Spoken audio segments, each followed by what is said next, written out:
What's up, Ultimate Gardeners? My name is Emmanuel Arstead, one known as the Ultimate Gardener. In today's exciting sprouting video, I'm going to give you guys the top 5 methods that are well known to start your seeds. Seed starting starts in about mid-spring all the way until beginning of summer for most of you guys. But here in South Florida, we usually start our seeds all the way until mid-fall, all the way till mid-winter, because most of our vegetables and most of our flower seeds are done now. They like their cool temperatures, not the hot weathers that we usually have in spring and summer. So seed starting starts for us Floridians. But this method does apply to everybody out there, doesn't apply to only us. It's mostly commonly used everywhere. So if you want to know these top 5 methods, please stay tuned with us. So Ultimate Gardeners, coming at number 1 is Peat Pellets. Peat Pellets I love using because they're super convenient, super affordable, and very easy to operate. But I was reading a comment that one of my subscribers left to me on the rose propagation video that in the UK, peat pellets and peat materials are no longer going to be available because it's causing some type of environmental problem over there. So if you are part of the UK and you see this happening and you would like to use a different method besides peat pellets and any other peat material, you can go ahead and skip this part because the other parts there's no peat material in use.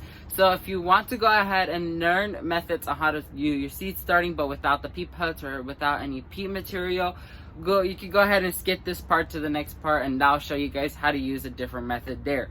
But peat pellets are very easy to use because they retain moisture. They have a biodegradable liner right here that holds in the peat soil right there, and peat soil is a great material or a great medium that contains a lot of moisture, which seeds love moisture because it helps them germinate.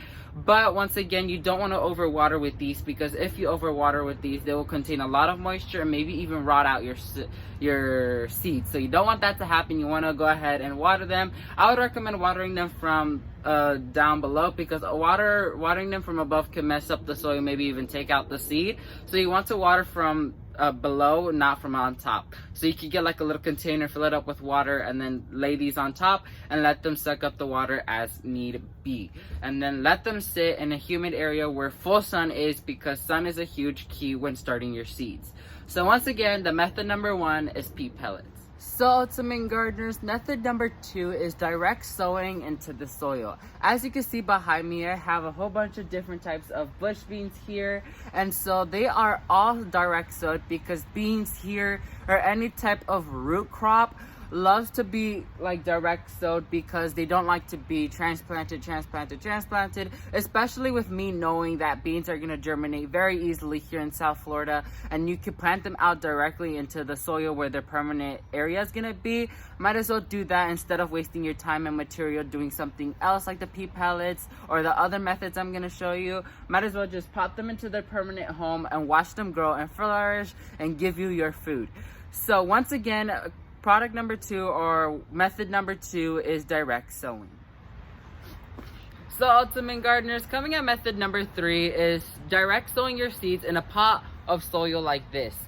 So this is actually the method I started off doing when I was doing seed starting before I was introduced to the peat pellets. But this is one of the most methods that you have to be careful with because the soil plays a huge part.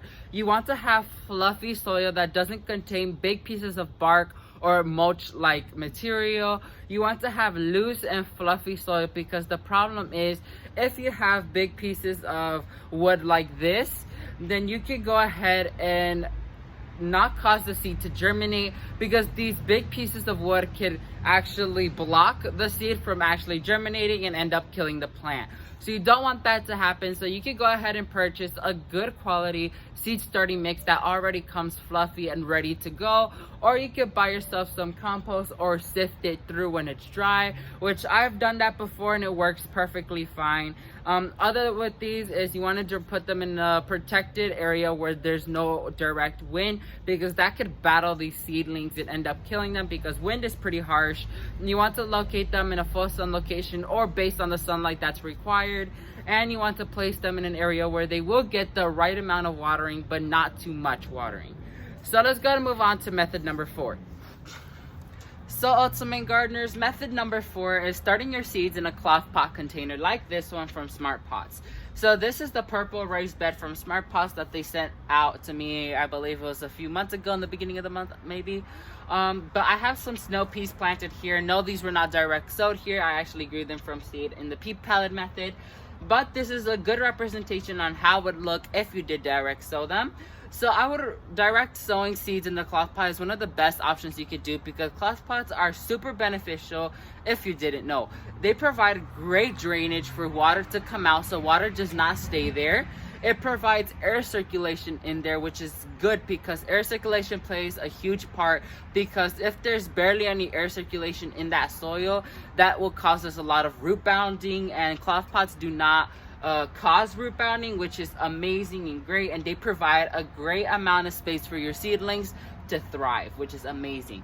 As you can see with these snow peas, they're seeming to love their home, and I can't wait to see how they're gonna grow and maybe even give a harvest for you guys. So let's go ahead and move on to the final 5th option. Starting your seeds in a cloth pot container like this one from Smart Pots. So this is the purple raised bed from Smart Pots that they sent out to me, I believe it was a few months ago in the beginning of the month maybe. But I have some snow peas planted here. No, these were not direct sowed here. I actually grew them from seed in the peat pellet method. But this is a good representation on how it would look if you did direct sow them.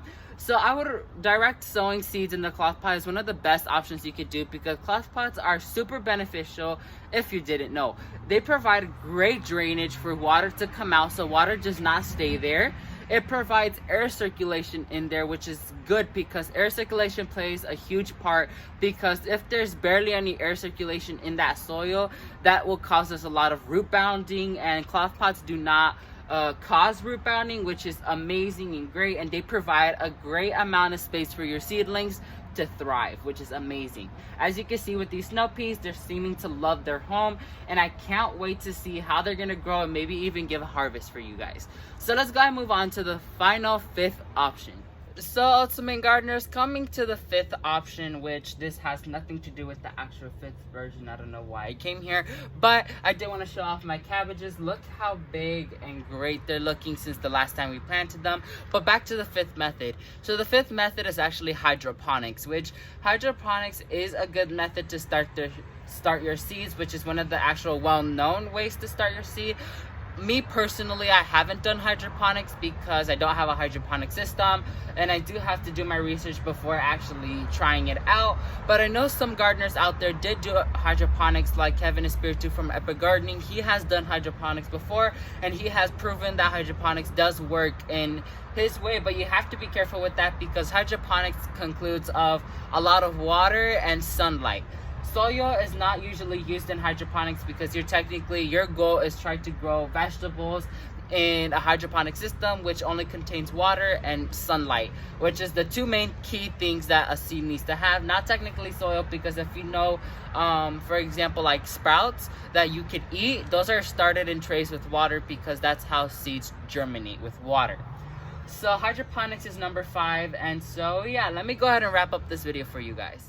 So ultimate gardeners, that's going to be it for this exciting sprouting video. Once again, in this video, I went over the top 5 methods on how to start your seeds.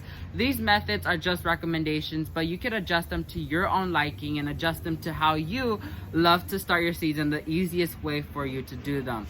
But you could always be open to different ideas and different options out there, and maybe you'll just find one that's right for you and maybe a new one. So thank you all so much for watching this video, and never forget to grow big, ultimate gardeners. Bye guys.